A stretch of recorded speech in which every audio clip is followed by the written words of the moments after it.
nasa kalagitnaan na po tayo ng taglagas, pero hindi po masyadong colorful ngayon kasi yung autumn po medyo warm. Kailangan po medyo chill pa para mas maging red, dark orange na mas maganda po tingnan po yun. Pero tingnan po naman ninyo, kahit bumabagsak yung tao, lagi nililinis sa kalsada for the safety of the citizens. Diba? Gandang araw po mga kababayan, balikan po sa Pinilangan, Lakbayan. Maglilipat-lipat po muna ako ng mga halaman bago ako lumipad sa Pilipinas. Next month na po, first week, hindi na po ako mapagkatulog. Dililibang ko lang ang sarili ko. So, ayan. Gusto rin nga po pala ng pwede pong pedal figure, tumutubo na. Ano dito ito, mga tinanim ko dati na hindi nag-survive. Pero meron pa siyang ugat. Ihahalo ko dun sa maliit na paso na tataniman ko. Sayang naman. Huwag na nga. Dali.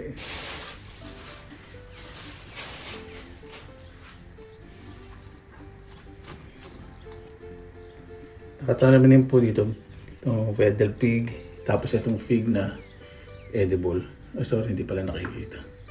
Ayan po. Kapag malapit na po talaga ang taglagas, lalo na pag winter time,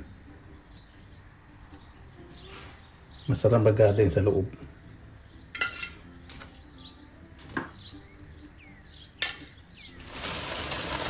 Ayan. Ito po ilalagay ko. Tapos ilalim, malambot siya. Purple.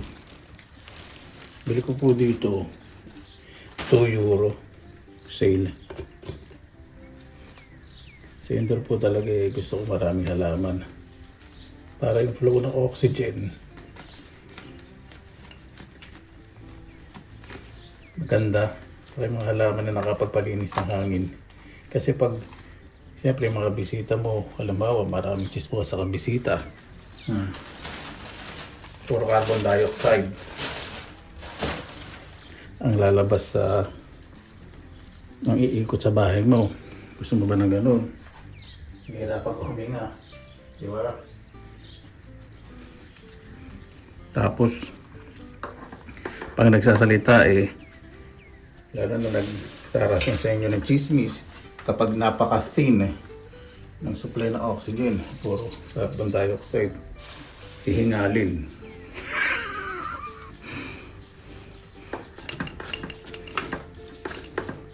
Ganun po yun, totoo yun.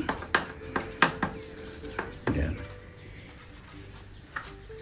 Okay lang na siksikan na ganyan. Okay lang yung nagsisiksikan sa loob ng bahay ko mga halaman. Kaysa nang mga busit ng marites.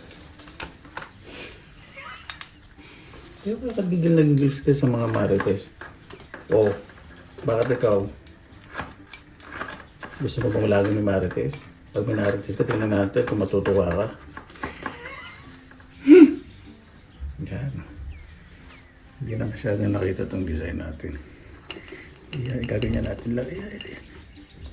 Babalik na rin natin. Simula lang pa maya. Makikita ko yung paano yung result. Ayan. Bushing na. Ayun po yung... Ano po yun? Ano po yan solar light po yun Pinalagay ko sa loob kasi ang ganda ng design Sayang lang sa labas. May spoil lang. Ito, pag umalis po may number 1. Ibig sabihin po niya, didiligan po nila once a week. Okay ba? Yan lang po.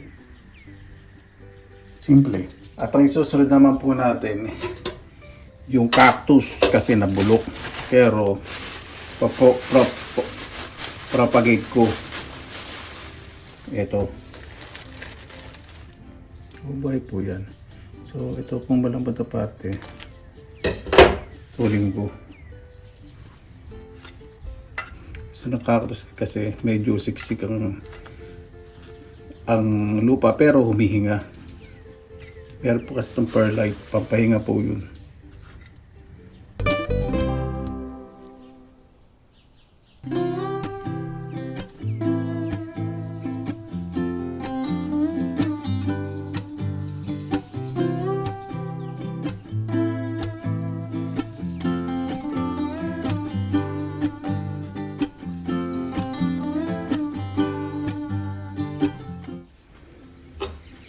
po alam pangalan itong halaman to, basta maganda. Diligan ko na po. Huwag nyo po muna didiligan yung buong dahon. Kailangan po kasi yan mag-adjust muna. Kasi baka mabigla kasi indoor. So ang diligan po ninyo dahil medyo dala yung lupa, nung lilipat ko yung ugat. Ito po, self-watering po itong paso na to. Yan yung butas oh.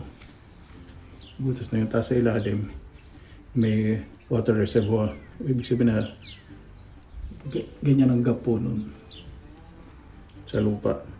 Tapos may nakataw-taw na pag ganun naka-curve para masipsip yung tubig. Dahan-dahan. O, di ba? Ayan, ito po yung aking mga succulents and cactus. Ayan din po ako sa ibang pwesto, pakikita ko po. Hindi ko po didiligan yan hanggang sa pag-alis ko. Didilingan ko po yan sa springtime. Medyo spray-spray yan, saka alikabukan po niya. Tatanggalan po niya yung alikabukan lang po niya. Saka spray-spray po na pag nasa loob. Lalo yung mga succulents and cactus. Once or twice a year lang po. Opo. Tapos meron po yung mga ilaw na nakatapat. Tapos yung nilipat natin, hindi na natin didiligan po yan. Para mag-exist kasi may moisture pa po yung lupa. Inilagay ko po sa ilalim. Ano po yun? Maliliit ang dahon na batik-batik ang dahon. Yung parang ugat-ugat. Sana tumubo, makasurvive. Ito naman po yung binonsai ko. Binawasan ko na po ng dahon para mas maliliit ang tubo ng dahon. Diba? Kunti lang. Dito na po yung orchids tapos na pong mamulaklak. So natuyo na to. Tanggalin ko na to. Pero tanggalin ko po pag tuyo na para hindi magtampo yung orchids. Wala pang butas yan. Glass po siya. Tapos LED light po yung nakatapat. Yan. Tapos meron din ako dito yung succulents. O diba ito. Hindi ba? Grafted yan. Yung dalawa. Binili ko pa sa International Market Day. Tapos yung itong pagka-podium po natin. Ganda. Pero gusto ko na-expose yung katawan. Pakikita ko yung na-expose na katawan sa isang pasok. Diba? Spray-spray lang po yan. Kapag ano po, kita nyo may mga alikabok na lang. Spray-spray nyo lang po. Ayan! Ito po kasi regalo po sa akin pala itong paso. Kaya hindi ko bigyan na gift. Diba? Sabi ko nung nakaraan, bibigyan ko po as gift. May ano po yan eh. May kasaysayan. So meron po ako dito yung small na cactus. Tapos chocolate na binili ko po. Ganda po ano. Ano lang po yan. 6 euro. Malaki. Pero sa iba mahal po yan. Nagsili. Tapos ito po yung dating ano po natin kasaysayan na farmer na baka. Tapos may asong alaga siya. Tapos yung rabbit ng dugas. Nahuli. Cute po, di ba? Yan, meron pong cactus, succulent. Ang cactus po, kabilang po yun ang succulent. Basta may water reservoir. Ibig sabihin po yung tubig nasa makakatawan po na kahit hindi nyo diligan. At may sapat na ilaw, mabubuhay po yan. Ito pa yung sinasabing isa. Meron po ako ditong aloe. Ibang variety po ito. Sa Pilipinas, iba rin po ito. Ito lumalaki po ito. Mahaba ng mahaba. Pero nasa loob, nung binili po natin sa International Market Day, diba? Buhay. Tapos ito yung pachypodium. Ito. Diba? Yan po gusto ko na-expose yung katawan. Tapos, yung ibabaw, gusto ko mabuhag. May ilaw po yan. Ito, wag nyo na po masyadong didiligan. Tsaka yung aloe vera pala, hindi po talaga pala laging dinidiligan, pero lalagyan ng pataba. Dito naman po sa aking working room, yan, yung talong. Kinat ko po parang binonsay ko para mas dumami yung sanga. Tapos, tinagdagan ko ng lupa bago umalis yung mataba. Compost. Tapos itong lemon, ako, lalo dumami dahon, baka next year spring, mamumunga na po yan. First time pa lang po nakapagbuhay ng lemon sa loob ng bahay. Binili ko po ito sale. Ang original price po nito, 35 euro. May natitirang isang bunga, sinili nila. Kasi pag maraming bunga, yun ang presyo. Pero pag isang natitirang bunga, hindi nila binibili. 10 euro. Kasi ito po ating pothos, yan. Lilipad ko lang po at nilagyan ko ng ng lupa. Tapos yung jade plant po natin, di ba? Paganda ng paganda. Ito, hindi rin po masyado dapat tiligan. Bihira lang po. Kung nasa indoor. Pag nasa labas, syempre, wala po kasing drainage yan. Walang butas. Diretso po dyan sa planter na yan. Ceramic planter. Tapos yung mga kubo-kubo na yun, nabili ko po sa Pilipinas yun. Ganda ba, no? At dito po sa bedroom, nakalimutan ko na naman ang pangalan po nito. Ito matagal na po sa akin to. 2012 pa po sa akin to. Binigay po sa akin to ng kaibigan ko. Maliit lang po yun, mga ganyan lang kaliit. Opo. Ayun yun, parang ganun. Nakatago yun. 2012. Ano na ngayon? 2025, 13 years old na pala to. Yan. Tapos, na po sa gubat ng kahoy. Yung talagang walang insekto. Binabad ko po muna to sa timba. Tapos yung ilalim, inikutan ko ng plastic muna. So pag ikot ko ng plastic, ay may tumutubo, may mga buto po ito, yun. Nagre-release po ito ng mga buto sa katawan. Yun, inikutan ko ng plastic tapos scotch tape. Para pag nagdidilig ako, hindi nabubulok yung yung kahoy, di ba? So yan. Tapos tumaas po siya. Dapat, kung nasa labas po ito, straight na mataas na mataba. Nasa loob po kasi ng bahay. So, tumaas siya, nilagyan ko ito. Yan, di ba? Parang tirador. Y shape. Kinawit ko dyan. Tapos, ang ganda po niya, bumaba siya. Yun sa nga. Yun. Tapos, bumaluktot. Tapos ito, bumaluktot. Tapos ito, bumaluktot. So, sorry. Ang ganda pong tingnan, di ba? Pero pag tingnan niyo po dito, ang ganda ng dahon, ang lalaki. Tatanggalan ko na alikabok, may alikabok pala.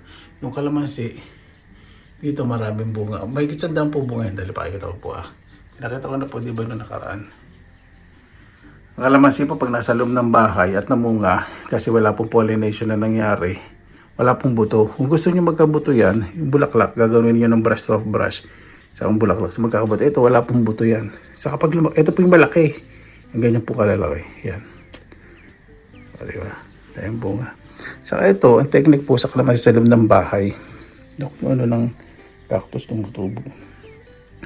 Meron po ako ditong paso na plastic. May butas po yung marami. Tapos itong supporting na paso, plastic din po ito. May plastic na po ito. Tapos dinoble ko po yung plastic. Para pag nagdilig ako, nasasalo. At medyo nakailalim po. Kasi mag-create po yun ng humidity. Lalo na pag uminit yung radiator, yung battery yung heater din sa bahay, mas mag-create po yun ng humidity. So, binili ko po ito, bonsai na bonsai pa. Hanggang dito. Dito lang po yung mga sangayan. Ngayon, yan na. Diba? Ano po ito mga 3 or 4 years old. Pero, gulat po ako nang malaklak nung pag-uwi ko. Pakabait yung mga taong nagmamahal talaga sa akin dito. Kung bubuting-tingin po ninyo, yung mga bunga, sino ba naman hindi matuto, di ba? Tapos ito pong isang photos, nasa na po siya. Adult stage, ibig sabihin yung, di ba pag tumatanda na po itong photos, lumalaki na po yung mga dahon. Pero, nagulat po yung mga kaibigan kasi sa indoor. Tinanan ko po ito, maliliit po talaga. Ito, yun. Yung sanga niya, yung pinakaugat niya ito. Ito, maliit lang. Tapos sabi lumalaki yung sanga. So, inikot ko na inikot dyan. Isin ko po yan. Pero yung muna i-disturb nga dahil pag autumn, medyo nagpapahinga mga halaman. Ilaw naman dito. So, ganito rin po ginawa ko dito kasi kailangan ng humidity. May paso. Kaya ito walang butas pero self-watering po siya. So makikita nyo kung may moisture pa yung ilalim. Pag try na ganyan, nasip-sip na yung tubig, didilig ko na. So, ito, nag-create siya ng humid. O, diba? Yung singaw na mainit-init yun. Andun pa po yung bunga ng kalamansi. Hindi ko lang po makuha ibang sanga. Nakikita po niyo yun eh. Ano sa likod dami. May kitsandaang po yun. Bili 130 plus yata. May maliliit pa. May nagsabi po, may nag-comment na ang kalamansi daw kapag nagsanga tapos flat, tapos may tinik, ito po flat, may tinik, hindi daw po munga. Parang mahirap po panawalan kasi ito flat na may tinik, namunga po. Ang dami. Di ba? Ay, iwanan lang daw dapat yung mga bilog na sanga. Ito lang dito. Ito yung bilog na sanga, oh. Pero konti lang bunga niya. Pero itong flat, parang baliktad. Ito pa yung mas maraming bunga. Di ba? Sa loob po yan ng bahay. Di ba nakakatawa? Sa loob po tingnan, ano? Yung cactus ko po na binili ko po sa IKEA na hindi ko dinidiligan. Siksik na siksik sa kahoy. May buhangin. Tapos may malilit na bato. Tumutubo. 3 little pigs ginawa ko po yan. Nabili ko po sa second hand shop po ito. Kito na. Tapos yung air plant ko. Hindi ko po ito ni-spray sa loob. Yung i-disturb. Ayaw po laging namumove na air plant. Tapos itong aking golden barrel. Tagal na po sa akin yan. Tagal lang po ilang taon. 2000. Nakalimutan ko na. 6 or 7 years na po sa akin. Binili po natin yun eh. Hindi po masyadong ganyan kalaki. Yan, stable na. Nilagay ko po sa planta, napakahirap. Ano po yan, nag-ilalim. Lagyan ko muna ng plastic. Sinusugurado ko na yung lupa may konting moisture lang. Kailangan dry na dry. Yan eh. Pag alis ko, yung pag-uwi ko, hindi ko na po didiligan po yan. Tapos itong ating bamboo plant, yung binababad sa tubig, medyo na overwater. Pag ganito po yung mga dahon sa loob ng bahay, may batik-batik na ganyan. Kung hindi po kulang sa tubig, o sobra sa tubig. Pero nilagyan ko na po ng fertilizer. So, nag-uusbong na uli. Tapos ito pong aking rare na succulent nandito po. Yung ginawa ko po dati, na art. Yan o. Yeah. Buhay na buhay. May katapat po diyang ilaw. Yun, syempre magagabi na. Huwag niyo pong 24 hours po ilaw sa mga halaman. Kailangan din po ng halaman magpahinga. Tapos dito naman po itong begonia. Yan. 10 feet na. Tapos yucca, ZZ plant. Ito pong ponytail palm, napakaganda. Naku, musbong po ng maganda. Tapos yung ilalim, nalagyan ko pong pataba, lalong tumataba. Yung yucca din. O, di ba? Tapos yung pinya ko, ito, haba ng dahon. Haba po ng dahon yan. Mga 5 to 6 feet. Baka mamunga na rin yan. Ganda po, ano? Kahit na namunga yan, hindi ko po papatayin. Ang pinya, siyempre naghirapan ko kasi mag-usbong sa gilid. Kahit anihin yung bunga, huwag niyo papatayin. Nasa lang pinaghirapan. Ilang taon din itong pinalaki ko. Mula po yan sa sa crown ng pinya. Tapos yung fern ko, na nabili ko dating sale, na malilit lang dahon, ngayon ang lalaki na. Gugulat din po yung mga kaibigan ko. Siyempre kailangan po talaga ng halaman ng tabang ilaw. Yung LED light po, yung pinakamaliwanag yung ginagamit ko po dito. At napansin po ninyo, nakatabi po sa radiator. So pag winter taglamig, nakakuha sila ng init. Di ba? Paano po? Maraming salamat na naman po sa inyong oras na inilaan sa Pinilangan Lakbay. Basta laging may paraan kapag gusto po. Kahit sa loob ng bahay, kaya po natin kahit maliit ang espasyo. Malaki pang matitipid natin, lalo na po kung gulay po ang ating tinatanim, lalo na may bakuran, napakaswerte po ninyo, huwag nyo pong sayangin. Siyempre kung wala naman kayong oras, panatilihin na lang po natin na malinis ang ating bakuran, di ba? At lalo ang ating loob ng bahay. Maraming salamat po, basta lagi po tayong positive vibes, good vibes. God bless, ingat po lagi ng araw. Laban lang.